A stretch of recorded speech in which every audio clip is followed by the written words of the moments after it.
Hi, I am Aklima G. Tomawis from Grade 3 David, here to report my Science 3 performance test about electricity.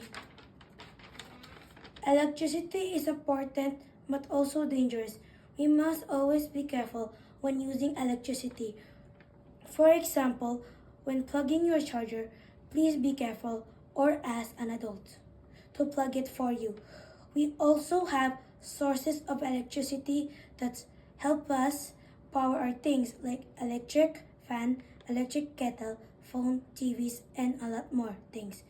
We also must conserve electricity because if we don't, our electric bill will go up.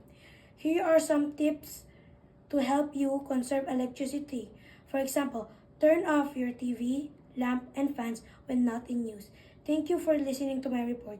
Have a great day or evening or night.